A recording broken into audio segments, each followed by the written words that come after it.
Chapter 3: The Madness from the Sea. If heaven ever wishes to grant me a boon, it will be a total effacing of the results of a mere chance which fixed my eye on a certain stray piece of shelf paper. It was nothing on which I would naturally have stumbled in the course of my daily round, for it was an old number of an Australian journal, Sydney Bulletin, for April 18, 1925. It had escaped even the cutting bureau, which had at the time of its issuance been avidly collecting material for my uncle's research. I had largely given over my inquiries into what Professor Angell called the Cthulhu cult, and was visiting a learned friend of Paterson, New Jersey, the curator of a local museum and a mineralogist of note. Examining one day the reserve specimens roughly set on the storage shelves in a rear room of the museum, my eye was caught by an odd picture in one of the old papers spread beneath the stones. It was the Sydney Bulletin I have mentioned, for my friend has wide affiliations in all conceivable foreign parts, and the picture was a half-tone cut of a hideous stone image almost identical with that which Legras had found in the swamp. Eagerly clearing the sheet of its precious contents, I scanned the item in detail, and was disappointed to find it of only moderate length. What it suggested, however, was of portentous significance to my flagging quest, and I carefully tore it out for immediate action. It read as follows: Mystery derelict found at sea. Vigilant arrives with helpless armed New Zealand yacht in tow. One survivor and dead man found aboard. Tale of desperate battle and deaths at sea. Rescued seaman refuses particulars of strange experience. Odd idol found in his possession. Inquiry to follow. The Morris & Co.'s freighter Vigilant, bound from Valparaiso, arrived this morning at its wharf in Darling Harbor, having in tow the battled and disabled but heavily armed steam yacht Alert of Dunedin, NZ, which was sighted April 12th in south latitude 34 degrees 21, west longitude 152 degrees 17, with one living and one dead man aboard. The Vigilant left Valparaiso March 25th, and on April 2nd was driven considerably south of her course by exceptionally heavy storms and monster waves. On April 12th, the derelict was sighted, and though apparently deserted, was found upon boarding to contain one survivor in a half-delirious condition and one man who had evidently been dead for more than a week. The living man was clutching a horrible stone idol of unknown origin about a foot in height, regarding whose nature authorities at Sydney University, the Royal Society, and the museum in College Street all profess complete bafflement, and which the survivor says he found in the cabin of the yacht in a small carved shrine of common pattern. This man, after recovering his senses, told an exceedingly strange story of piracy and slaughter. He is Gustav Johansen, a Norwegian of some intelligence, and had been second mate of the two-masted schooner Emma of Auckland, which sailed for Callao February 20th with a complement of 11 men. The Emma, he says, was delayed and thrown widely south of her course by the great storm of March 1st, and on April 22nd, in south latitude 49 degrees 51 minutes, west longitude 128 degrees 34 minutes, encountered the Alert, manned by a queer and evil-looking crew of Kanakas and half-castes. Being ordered peremptorily to turn back, Captain Collins refused, whereupon the strange crew began to fire savagely and without warning upon the schooner, with a peculiarly heavy battery of brass cannon forming part of the yacht's equipment.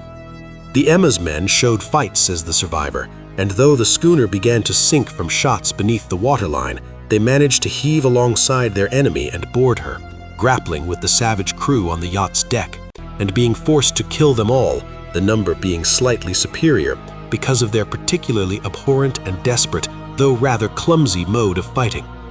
3 of the Emma's men, including Captain Collins and First Mate Green, were killed, and the remaining 8 under Second Mate Johansen proceeded to navigate the captured yacht, going ahead in their original direction to see if any reason for their ordering back had existed. The next day, it appears, they raised and landed on a small island, although none is known to exist in that part of the ocean, and 6 of the Emma's men somehow died ashore, though Johansen is queerly reticent about this part of his story and speaks only of them falling into a rock chasm. Later, it seems, he and one companion boarded the yacht and tried to manage her, but were beaten about by the storm of April 2nd. From that time till his rescue on the 12th, the man remembers little, and he does not even recall when William Bridden died. Bridden's death reveals no apparent cause and was probably due to excitement or exposure. Cable advices from Dunedin report that the Alert was well known there as an island trader and bore an evil reputation along the waterfront. It was owned by a curious group of half-castes whose frequent meetings and night trips to the woods attracted no little curiosity, and it had set sail in great haste just after the storm and earth tremors of March 1st. Our Auckland correspondent gives the Emma and her crew an excellent reputation, and Johansen is described as a sober and worthy man. The Admiralty will institute an inquiry on the whole matter beginning tomorrow, at which every effort will be made to induce Johansen to speak more freely than he has done hitherto.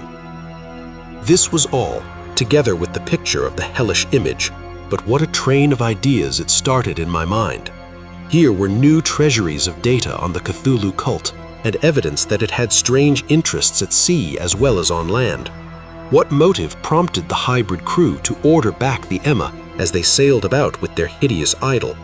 What was the unknown island on which 6 of the Emma's crew had died and about which the mate Johansen was so secretive?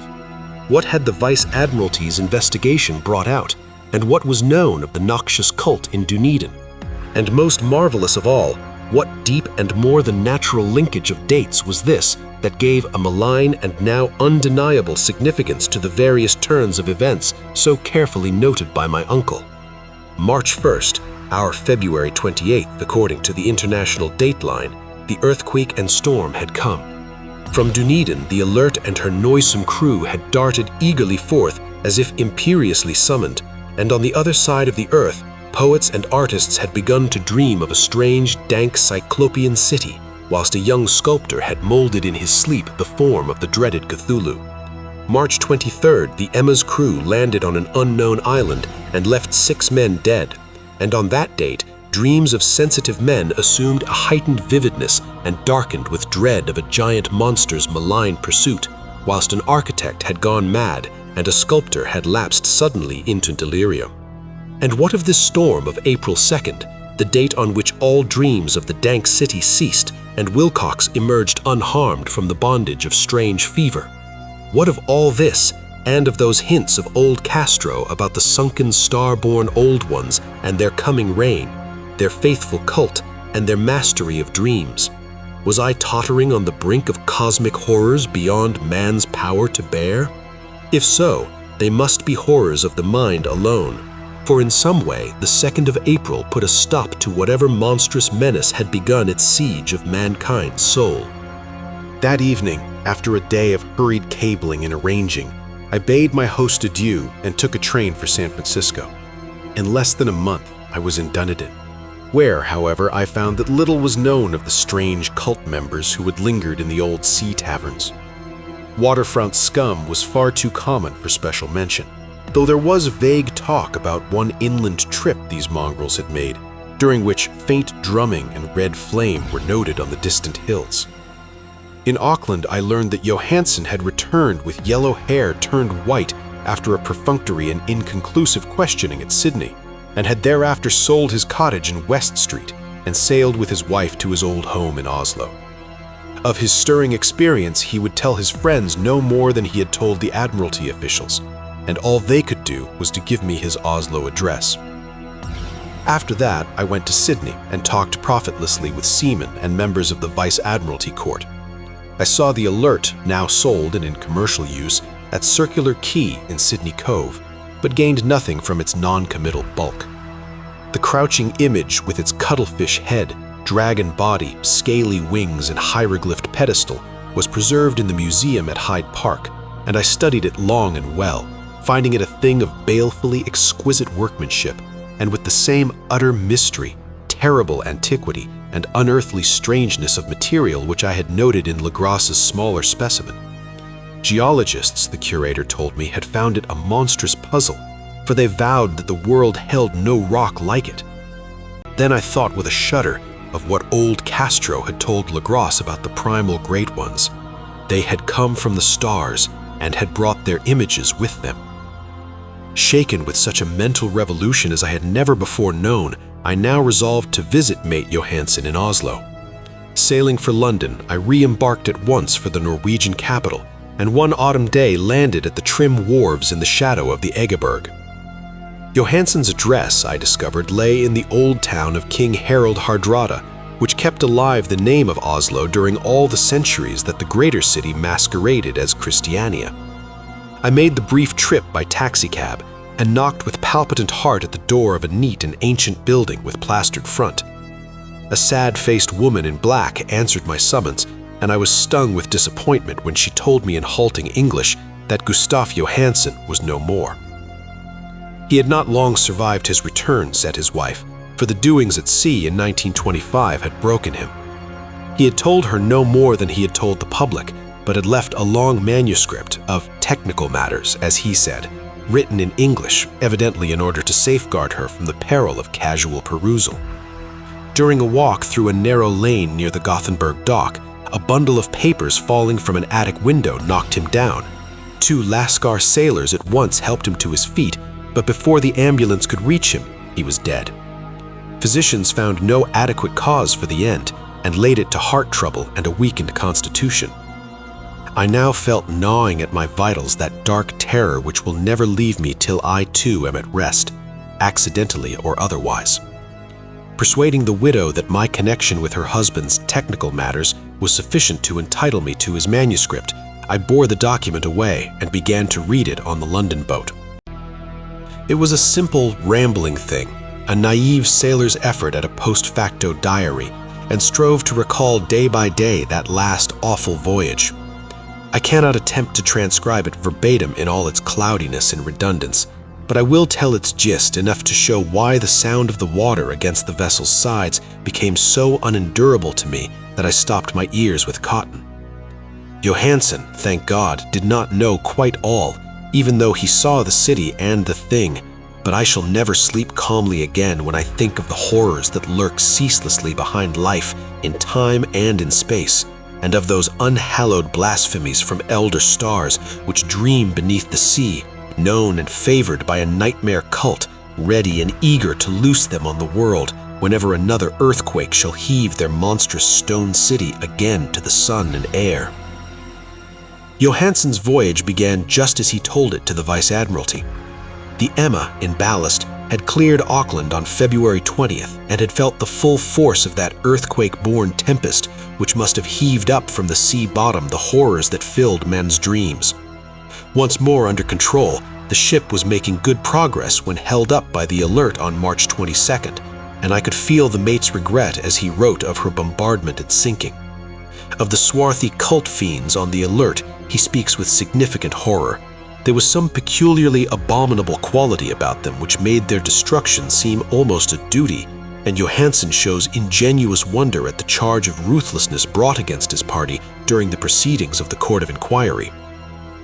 Then, driven ahead by curiosity in their captured yacht under Johansen's command, the men sight a great stone pillar sticking out of the sea, and in south latitude 47 degrees 9 minutes, west longitude 126 degrees 43 minutes, come upon a coastline of mingled mud, ooze, and weedy cyclopean masonry, which can be nothing less than the tangible substance of Earth's supreme terror, the nightmare corpse city of Rillier, that was built in measureless eons behind history by the vast, loathsome shapes that seeped down from the dark stars.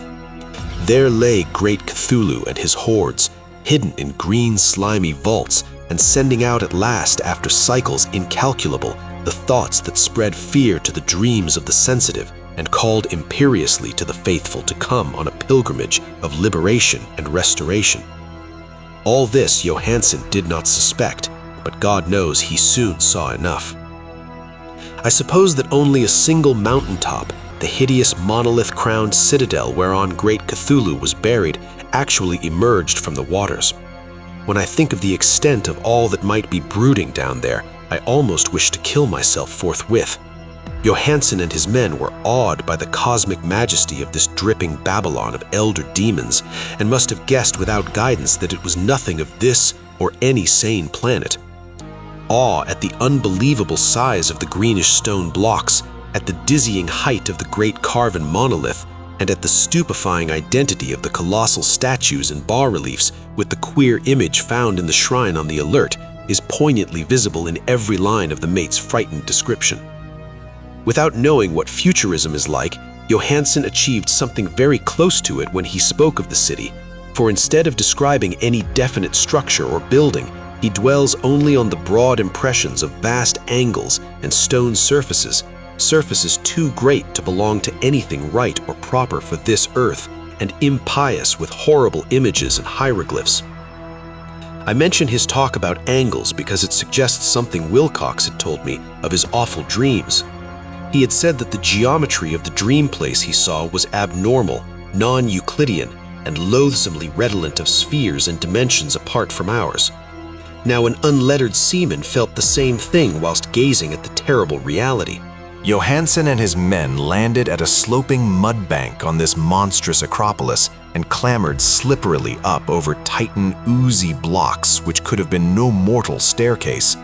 The very sun of heaven seemed distorted when viewed through the polarizing miasma welling out from this sea-soaked perversion, and twisted menace and suspense lurked leeringly in those crazily elusive angles of carven rock where a second glance showed concavity after the first showed convexity. Something very like fright had come over all the explorers before anything more definite than rock and ooze and weed was seen. Each would have fled had he not feared the scorn of the others, and it was only half-heartedly that they searched, vainly as it proved, for some portable souvenir to bear away. It was Rodriguez the Portuguese who climbed up the foot of the monolith and shouted of what he had found. The rest followed him and looked curiously at the immense carved door with the now familiar squid dragon bas-relief. It was, Johansen said, like a great barn door, and they all felt that it was a door because of the ornate lintel, threshold, and jambs around it, though they could not decide whether it lay flat like a trapdoor or slantwise like an outside cellar door. As Wilcox would have said, the geometry of the place was all wrong. One could not be sure that the sea and the ground were horizontal, hence the relative position of everything else seemed phantasmally variable. Bryden pushed at the stone in several places without result. Then Donovan felt over it delicately around the edge, pressing each point separately as he went. He climbed interminably along the grotesque stone molding. That is, one would call it climbing if the thing was not, after all, horizontal, and the men wondered how any door in the universe could be so vast. Then, very softly and slowly, the acre-great panel began to give inward at the top, and they saw that it was balanced. Donovan slid or somehow propelled himself down or along the jamb and rejoined his fellows, and everyone watched the queer recession of the monstrously carven portal. In this fantasy of prismatic distortion, it moved anomalously in a diagonal way, so that all the rules of matter and perspective seemed upset. The aperture was black with a darkness almost material. That tenebrousness was indeed a positive quality, for it obscured such parts of the inner walls as ought to have been revealed, and actually burst forth like smoke from its eon-long imprisonment, visibly darkening the sun as it slunk away into the shrunken and gibbous sky on flapping membranous wings. The odor arising from the newly opened depths was intolerable, and at length the quick-eared Hawkins thought he heard a nasty, slopping sound down there. Everyone listened, and everyone was listening still when it lumbered slobberingly into sight and gropingly squeezed its gelatinous green immensity through the black doorway into the tainted outside air of that poisoned city of madness.